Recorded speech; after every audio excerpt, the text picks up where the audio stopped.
So hey guys, welcome to Learn with Rahul. So today we are going to talk about Goblin Market by Christina Rossetti. So before I start, I have a request for you guys. Please subscribe to my channel and press the bell icon so you can get the notification of my videos. So let's start.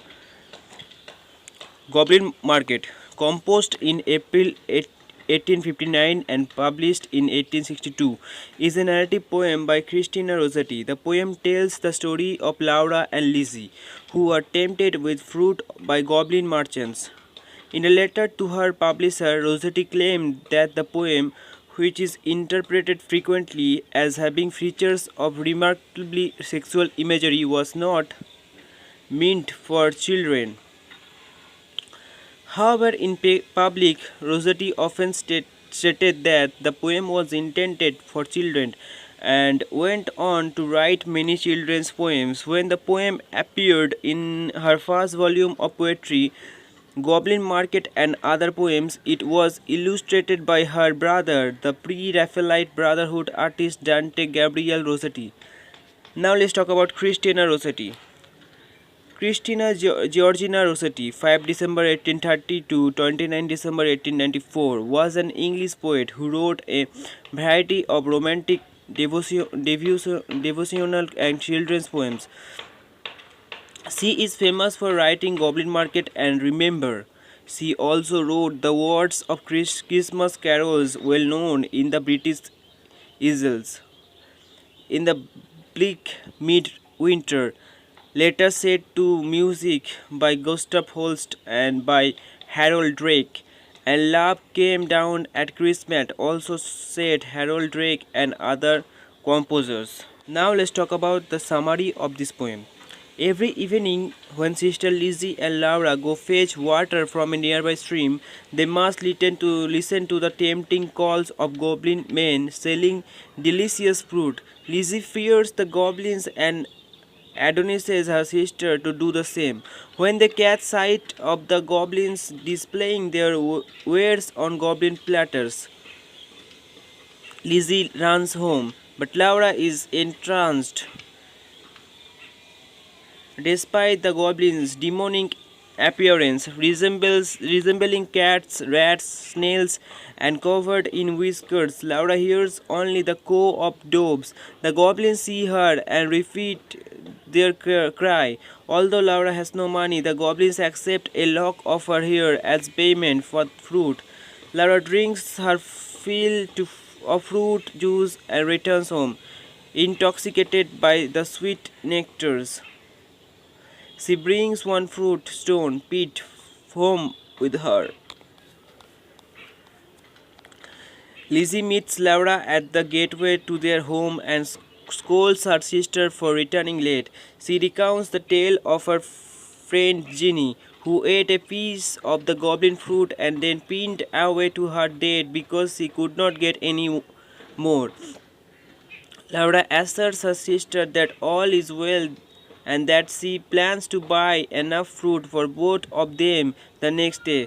The sisters proceed with their housework. The next day, Laura discovers that she cannot see the goblins anymore nor hear their calls. Although Lizzie still can, Laura pines for the fruit, losing her health and youthful vigor.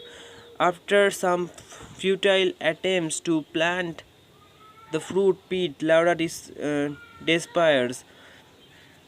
She stops eating and working. Lizzie fears that Laura will die soon, so she places a silver penny in her purse and goes to the goblin man. She asks for fruit for her sister, but the goblin instead invites Lizzie to join their feast. When she refuses, the goblin beats her and tries to force the fruit into her mouth, smearing her face with juice. She does not succumb, and the goblin soon tired of torturing her. Lizzie returns home and tells Laura to kiss the juice on her face, and Laura does so. The juice acts like a poison, and Laura collapses into death-like state. Lizzie her remains by her sister's side through the night, and in the morning, Laura awakens, her health and beauty restored. Years later, when they are both married, the two sisters tell their children the tale of the Goblin Man. Laura ends the story with the moral: there is no friend like a sister. Now let's talk about the analysis of the poem. The narrative poem has an irregular rhyme scheme and loose iambic tetrameters, which quickens the pace. The loose meter allows for the narrator's spontaneity, and the rapid pace lends a tone of urgency. Lizzie and Laura, the narrators, deliver the poem as lesson to their children. There are two popular interpretations of the Goblin Market. One reading is religious, and the other focuses on gender and sexuality.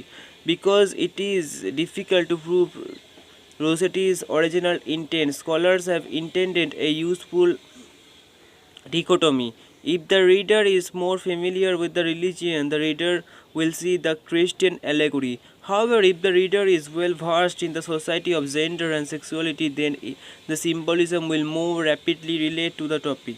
These interpretations are not mutually exclusive, rather, they should be viewed in tandem to extract the maximum meaning from this poem. In the Christian interpretation, Laura represents Eve. The goblin men are the equivalent of Satan. The fruit is the temptation to sin, and Lizzie is the Christ figure. Laura sins by going against the interdiction that she must not eat the goblin's fruit, which is an homage to Adam and Eve eating the forbidden fruit of Book of Genesis. The long list of the goblin's fruit represents the wide variety of temptations that humans face during their lifetimes. Like Adam and Eve, Laura discovers that fruit does not bring fulfillment but rather death and destruction. Meanwhile, Lizzie suffers the consequences of Laura's sin in order to rescue her sister from the punishment of death. Just like Christ, the red fruit juice that Lizzie tries to get Laura to drink is like the blood of Christ in the Eucharist. Rossetti describes Lizzie as a pure lily in a flood, and that is why she is the only person who is able to save Laura's life. The sacrifice Lizzie makes for her sister comes out of pure love and true friendship. The second interpretation of Goblin Market is based on symbols of repressed sexual desire and sexual violence. Lizzie and Laura are both innocent and virginal at the beginning of the poem, but Laura's curiosity proves to be stronger than her sister's warning. Rossetti creates an uncomfortable struggle between the consequence of pursuing lust and the need to explore natural human desire. Amidst church language like sucked and haped, Laura loses her youth and bloom, her virginity essentiality. As a result of taking the goblin man's tempting fruit in Victorian society, a woman's deflowering marks her transition into adulthood as a wife and mother. However, because Laura is not married, the encounter strips her maiden states prematurely. Laura did not need her sister's warning, and now, just like Jenny, she will suffer. Lizzie's trajectory in this interpretation, however, is not quite as straightforward. Rossetti uses the language of sexual violence when the goblin men attack her with fruit, but Lizzie refuses to drink the juice. Meanwhile, she manages to hold onto her virtue in the form of the silver penny, which has a double meaning. Silver penny was an Elizabethan term for the female genitalia.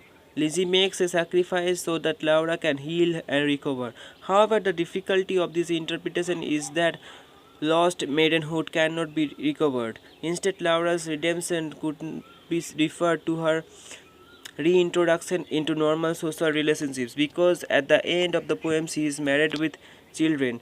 The motto, "There is no friend like a sister," coincides with the feminist theme.